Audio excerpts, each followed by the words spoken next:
Greetings, I'm Yvonne, staff for Science for the Public, and I welcome you to Contemporary Science, Issues, and Innovations. Today, health professionals are concerned about increasing weight gain and especially obesity even among children. We're consulting with an expert, nutritionist Susan Roberts, team leader, an energy metabolism lab at the USDA Nutrition Center at Tufts University, and she's also professor of nutrition at Tufts. Dr. Roberts is a prominent leader in the science of metabolism and an authority on diet, and she's here to explain how metabolism works and the impact of certain diets, especially processed foods, on the metabolic system. Dr. Roberts, thank you very much for joining us. And I'd like to ask, what is metabolism, since you're the expert on that? So metabolism, it's a really simple concept. It's like the idling of a car. You know, you need a certain amount of energy to keep breathing, for your heart to keep pumping, for hormones to zip around the body, for nutrients and things to go in and out of cells. It's just the minimum energy that we require for life. Okay, so it's some kind of way of processing that energy. Is that it, to get into our system? So it's work, you know, when you breathe, that's actual work, and it requires calories in the way that the car requires gas to move. Okay. It's the same concept. All right, and so we're dependent, and here we have all these problems with it all of a sudden. But before we get into that, we see all the time the term body mass index, BMI. Is that an important factor? I think it is. It's important in the sense that it's an easy public health indicator of how you're doing for your body weight. Is it perfect? No, it's not. But if you have a BMI over 30, you're categorized as having the disease obesity, and it's not your fault. I absolutely blame the environment and everything going on in there, but it does mean that you're much more likely to have health problems than someone who keeps their BMI between, let's say, 20 and 25. Okay, we'll come back to this then, that you can keep your BMI within a good ratio there. Then is there also a difference between gender? You know, how does gender affect it? Does age affect metabolism, just the general systems? It does, yes. I mean, weight is a very strong determinant of metabolism. So if somebody weighs twice as much as another person, their metabolism is higher. Doesn't matter whether they're a man or a woman, whether they are muscular or they have a lot of body fat. Weight's a huge determinant, but it's not one-to-one. So let's say I gain 50% weight. My metabolism will go up, but it'll only go up by about 20%. So I have a 50% gain in weight and a 20% gain in metabolism. Men, on average, tend to be heavier, so they tend to have a higher metabolism. That's the reason. People, as they get older, their metabolism comes down, and that's because some of the most metabolically active tissues in the body shrink. So we think of muscle, of course, you have less muscle when you're older. Brains, unfortunately, also shrink, and brains are the most metabolically active tissue in the whole body. So there's the changes that you have going on as you get older tend to push your metabolism down. Okay, so then there is some relationship there. And also, children, do they have higher or lower metabolism? They have high metabolism because everybody has a brain. Everybody has a liver, a heart, kidneys, and those are the most metabolically active tissues. So per kilogram body weight, young people are going to have relatively high metabolism. Okay, that's all very good to know. And then we move on to obesity, which is a very big topic here anymore. Do you know, growing up, I don't remember ever hearing about obesity. And now it's all around us, and certainly in certain areas. What is a problem here? Well, I knew about obesity as a personal thing. I was actually the fattest kid in my school. Oh my goodness, look So- at this. You know, But then you went into nutrition and you got all better. totally. You know, it's been a wonderful career for my Yes, work personally. I'm sure. But that makes a lot of people feel better. Well, if she looks so good and fit, then it was interesting that you suffered as a child with Totally. this. And it was shameful, and you know, it was difficult. I mean, I remember I was in a very small rural school actually, and I remember coming in third in every single race, you know, in the sprints and things, every single race. And that sounds fine, but there was only 3 girls in my Yes. class. So what that meant was I came in last in every race. Isn't that something? What a hard I know. thing, you know, to overcome. Well, obesity is really a big problem today. It seems to be all human. It's a human problem. We don't see it out in the wild or anything like that. But Yeah. in any case, what is causing it? And then we want to talk about 2 things here, the cause for it and then what happens as a result of obesity in terms of health. Well, you know, the prevalence of obesity is increasing, of course, and you know, scientists will give you different answers. You know, my personal feeling is that it's multifactorial. The food environment is a huge, huge issue. If you go into a restaurant today, there's a reasonable chance that just the entree will be your whole day's calorie requirements. And that doesn't include drinks, appetizers, desserts. And we know as well that when you put a huge plate of food in front of somebody, they underestimate, they know it's big, but they underestimate how big it is. So if you give somebody a 400 calorie plate, they'll say, oh, that's maybe 400 calories. You give them 1,000 calories, they say, oh, maybe that's 600. You give them 1,500, they say, oh, maybe it's 700. The bigger the portion, the more we don't realize how much is there. And we have all of this biology in our brain that tries to get us to clean our plate. That's another thing. It's That's there right. in everybody. Right. So huge quantities, excessive is in quantities. Anything about the nature of the food, as in processed food, as opposed to, you know, healthy food? Yeah. Well, I don't object to processed food as a general category. I mean, let's think about veggie burgers, whole grain cereals, plain yogurt. There's plenty of highly processed foods that are extremely healthy and they contribute to a good diet, and they keep you young because that's what healthy food does. But then there's this whole other category. Yes, that's the category I'm interested in. Chips, candy, cakes, white flour, ice cream. Yes. You know, you can think of any number of things. Sugary drinks. The average American drinks about 20% of their calories. And we don't sense liquid calories in our body in the same way that we sense solid calories. So they're just really easy to consume. So yes, many processed foods as a whole are not, like, in my personal opinion, the evil component of this, but there's certainly lots of unhealthy processed foods out there which are a real problem. What is the component that interests you, that you think is the most guilty? So if I had to guess, I'd say I think the calorie density is really important. Okay. The more, think about cheese, ice cream, chips, they're all, kind of laden with calories from a combination of white carbs and some kind of fat. That's a huge thing. The American diet's also very deficient in fiber. Yes. The average American eats about half as much fiber as they're recommended to eat. It's a huge gap, and fiber fills you up. So if you eat a low-fiber diet, you have to eat more food just to feel satisfied. Protein is probably a factor. Foods that get digested very rapidly. So you come back to these kind of ultra-processed foods again. Yes. White breads from manufacturers, they just kind of get into your system really quickly. Your body puts them away.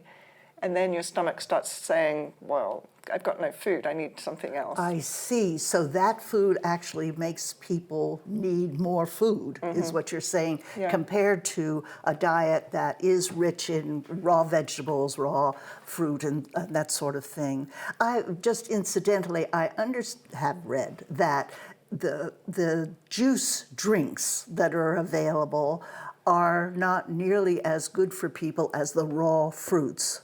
No Is that question. true? No Is that question. true? Okay. Because you're missing a lot of the fiber Okay. and the solid matter. You're missing the chewing. There's some evidence that the chewing itself has a neurological feedback to the brain, which is helpful for feelings of fullness. Also, I would imagine just digestion, that's an important thing, the chewing part of that. Anyway, well, that is very interesting to know. Okay, now, then we have this obesity problem. Are you saying that you think it is largely the eating habits rather than the food that most people are eating, or both, or? I think, well, the food and the eating habits are all one. I mean, I think, unfortunately, we've been bombarded by unhealthy foods in the environment for so long that they've kind of become absorbed into the Okay. culture. Huge Right. portions, overeating is fun, unhealthy foods are perceived to taste better than healthy foods.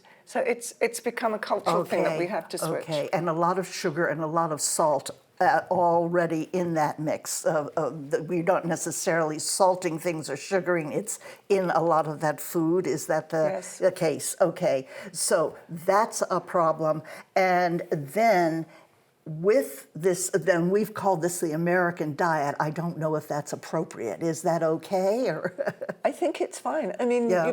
I mean, America's not the only place that's got a problem. Right, But here it's an Americanized diet, which Right. other countries unfortunately are following. And That's what I meant, that it had started here and it's being exported more and more. And these are very convenient, these kinds of foods that are highly processed, and the breads that are, without the natural grains and that sort of thing. Well, in any case, there is this increase in obesity, and by that we mean really dramatic overweight, correct? But there is a sort of defensive move about this too, that people shouldn't be knocking that, but there are health conditions, I think. Is that true with this obesity especially? What? well, so I think there's a confusion here, Okay. which is that if you just look at people who have obesity today, something like 10 or 15% of them won't have any health problems. Mm-hmm. And so it's been easy to kind of hijack that information and say, it's not obesity, it's what you eat, it's how you exercise and things like that. Obesity per se isn't a problem. But here's the thing, which is that the longer you have obesity, the greater your risk.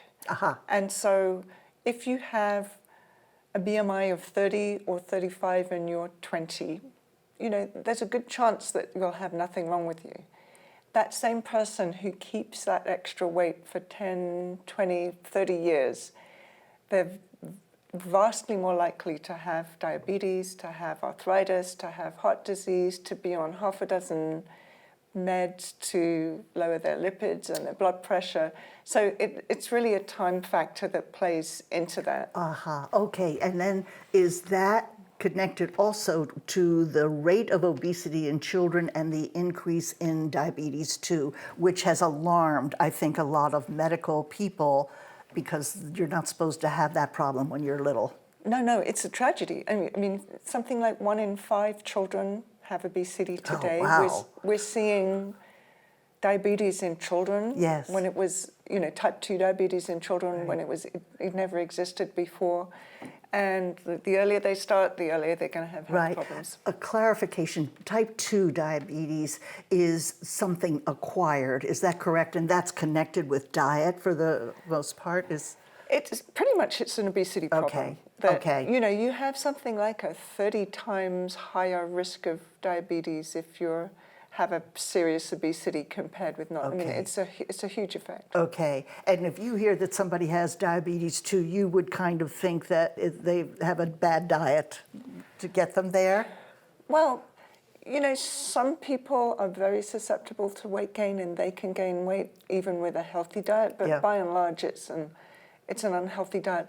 But the thing is, it's so easy to address, in the sense that if somebody is diagnosed with diabetes today, they're often put on meds. Yes. Their doctors don't do much except, write Yes. prescriptions. But research has very clearly shown that if you lose 10% of weight, your body weight, within 6 years of a diagnosis of diabetes, there's a better than even chance that you will completely reverse it, that you will be non-diabetic. I hope a lot of people hear that, because I don't think that information is out there. No. And we do have a habit, a cultural habit, it seems, in this country of medicating everything instead of going to the problem and solving the problem. The idea is medicate it, or put a Band-Aid on it, basically. But that's very interesting that people could reverse this condition, and I just want to emphasize it because apparently it is an exploding situation in this country. Is it also in many other countries? Are you seeing it elsewhere? We're seeing it everywhere. America is less susceptible to diabetes than Asian countries, for example. In Asian countries, there's genetic predisposition to carry excess weight abdominally, belly fat, and so the risk of diabetes is actually increased. India and China, for example. I see. They have a lot of obesity, but they are even more susceptible to diabetes. I was really surprised recently, getting ready to talk with you, that obesity is really spiking now in India, of all places, where the food is delicious, for heaven's sakes, and in China, where I would expect that to, because of the diets, the difference in those diets, I wouldn't expect them to have this situation. Is this due to acquiring our food, our diet? I think a lot of it, but you also see, small kind of economic progress gains in countries that have historically been very poor. Yes. Lead to things like a lot of street food. Fried dough is an example, and you get delicious fried dough in India, but there's street food everywhere. It's very easy, it's very cheap, it's made with precisely the same ingredients that we make our chips and our packaged food with. Yes. So it's absolutely the same problem transposed into an Indian context. Right. On that, just incidentally, is there an economic portion, a problem in this too? Because it is like impoverished people generally do not have access to the kinds of good foods that we need. Is that a part of this, a contributing part? Absolutely. I mean, you certainly see that in America, that people who have lower education, people who have lower incomes are more likely to have obesity. There's absolutely a problem here. Right. They don't have stores that provide the good food, and of course, organic food is expensive, so that's a problem, right?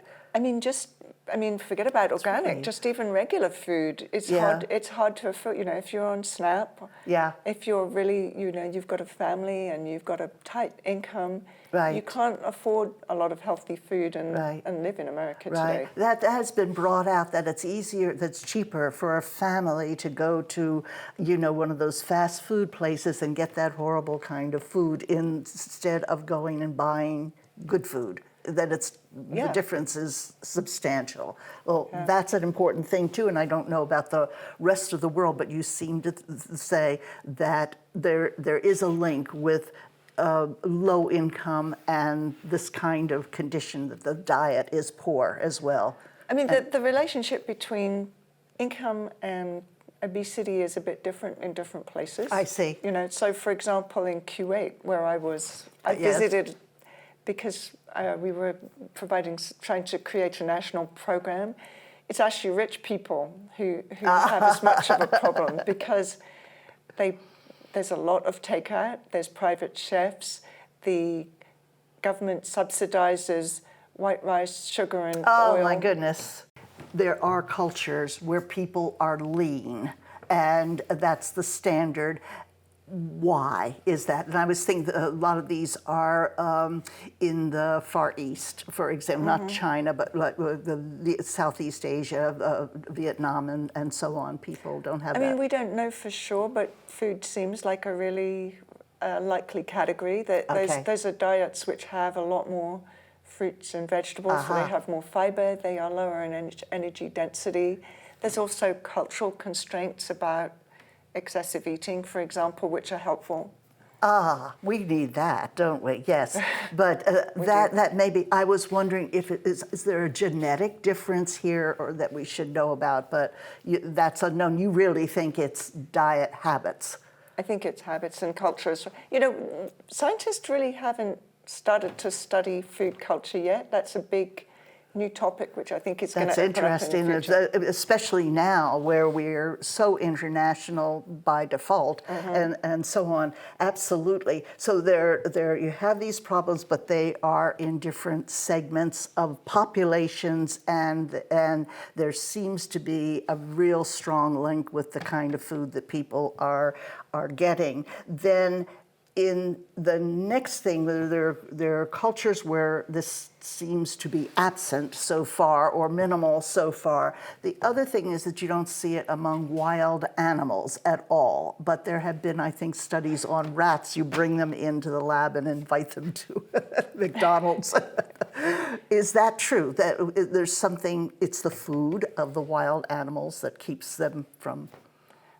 The food and the activity, because they're out in the wild, they're hunting for their food. But certainly the food. I mean, lab. It's very easy to make research animals in the lab have obesity. That's interesting. You just provide them with lots of high-calorie foods. So there's no defense mechanism in there. They get invited into this. There's another feature about food which is probably really important and more important than people realize, which is dietary variety. If you have 5 different kinds of cookies in your house, I bet you will eat more cookies than if you just have one kind, and when that box runs out, you replace it with the same kind. I see. So you only ever have one kind. So the variety factor is really kind of underestimated as an important thing. When you eat out, you're not eating the same thing that you have in your fridge. Right, true. You're going out to eat something different, something exciting and new, tasty. Right. So you seem to think a lot of this is the habits that could be avoided, that we could do something about it. We can.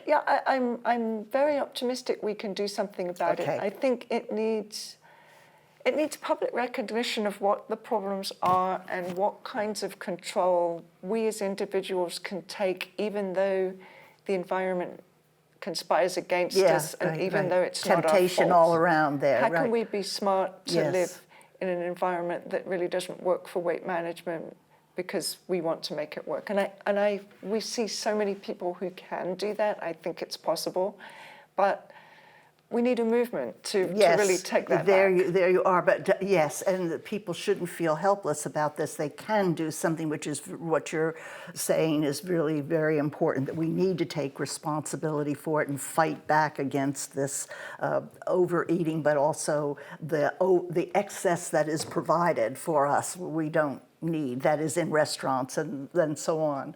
Right.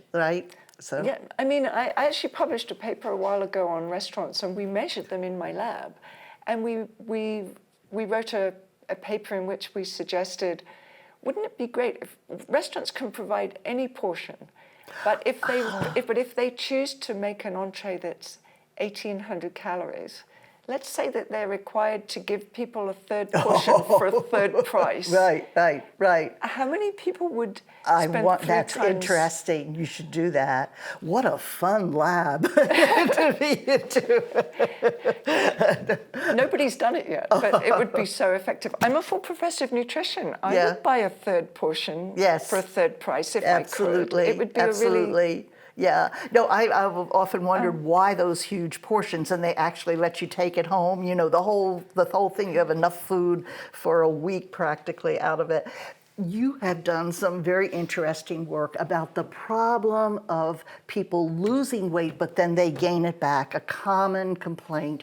Tell us about that, please. Why is that? The short answer is we don't know. I mean, there's lots of potential explanations. Not everybody gains the weight back. Some people do, obviously. I mean, I think if you got let's say 10 nutrition scientists in a room who were expert in this topic, and you said, what causes weight regain? 5 of them would probably say, oh, it's metabolism, or the cost of exercise is more efficient, that you don't, you go on a 3-mile run and you don't spend as many calories. They would go to the energy expenditure. The other 5 would say it's all about food. And they would say people lose weight, but they don't lose the old habits that caused weight gain in the first place, or maybe they're still eating, they want to go back to eating white bread and white rice and the things that make them hungry. So they end up overeating because very reasonably they're trying to satisfy hunger. We don't have the answers. I think it's a place where the science just hasn't, kind of caught up to the public health problem yet. Right. It's interesting you bring that up, though, that people go back to their previous eating habits. So maybe they're not eating the quantities, but they're eating the stuff that causes the problem in the first place, right? That highly processed food. Yeah, I mean, this is kind of, to my mind, weight management 101, which is that when you lose weight, your body needs fewer calories because you're walking around a smaller body. If you lose, let's say, 20% weight, your body will need about 10% fewer calories just because you're walking around, and it's less work to walk around your smaller body. Your metabolism is a bit lower. So there may be a metabolic efficiency component if some of my colleagues are right, and I don't think they are, but they might be.